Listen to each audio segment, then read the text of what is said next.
Okay, so I basically confirmed that I do have an electrical problem with this 2006 Cadillac DTS. And how I know this is as my cigarette lighters, power outlets, that I plug up for my, to charge my phone and stuff like that. The one under the seat and the one in the ashtray, those are two different fuses. Both of them blew. Hold on. Both of those fuses blew simultaneously at the same time. So that goes to show that something's grounding out, blowing my fuses. It's a short circuit somewhere. Now I got to find out what's shorting out that circuit. Now, what I'm trying to find out now, everything that's on that 5-volt reference circuit.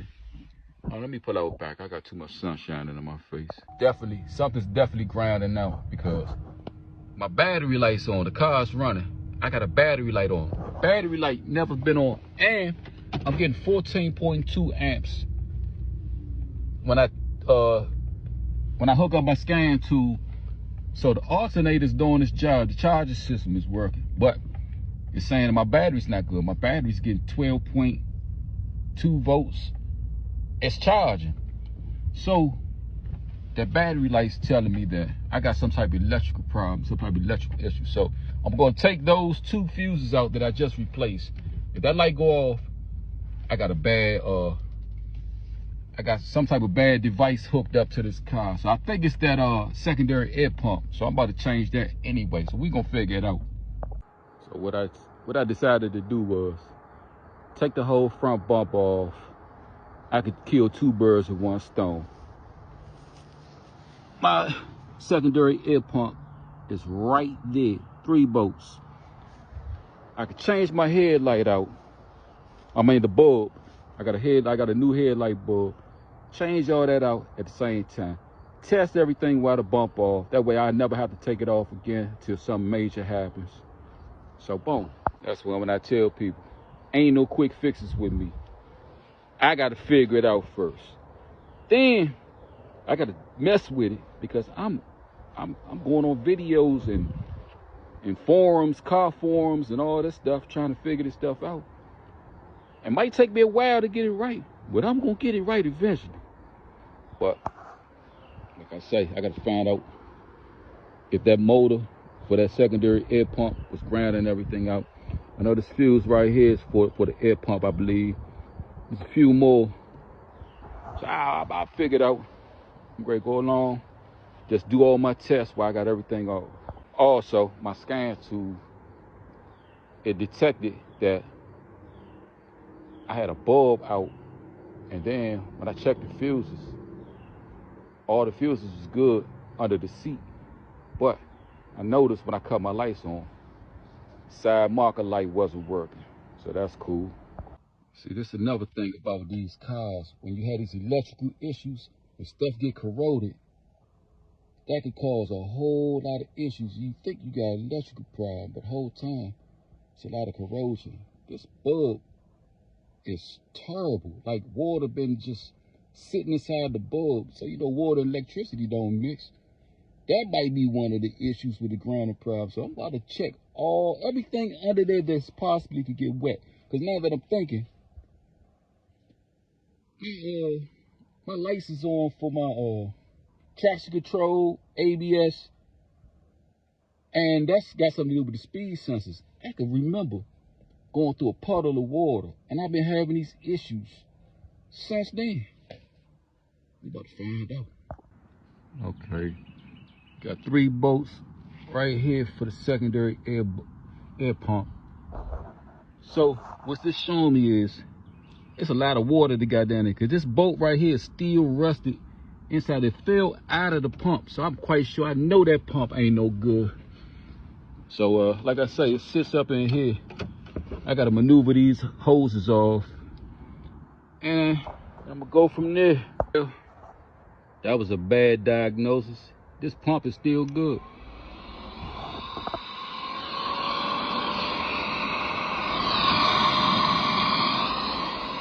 So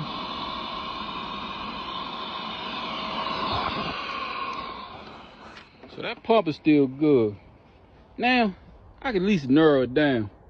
Only thing could be bad now is this check valve.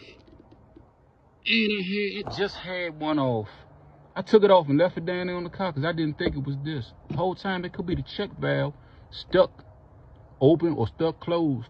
And it's just getting a bad signal from this circuit right here. So what I'm gonna do, I'm just gonna disconnect this, because if it's bad and it's grounding out, I shouldn't throw a code. Because all this check valve do, all this air pump does right here is when the car's cold, it pumps fresh air into the exhaust system to help with carbon monoxide and all that stuff. Basically to help the O2 sensor, the heated O2 sensor on bank 1, sensor 2, help it heat up faster for efficient. It's a signal that comes, a ground signal that comes straight from the computer to that check valve, and it automatically clears the engine code when the car starts. So if that's bad, that's gonna be the whole cause of everything. So I got a new secondary air pump. I'm just gonna put the new pump on, put the new headlight on, check all my bulbs, go from there. Well, at least I got a new pump.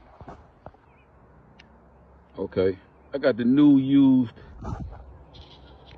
pump on here, secondary air pump. So I'm about to test this, make sure it's working right.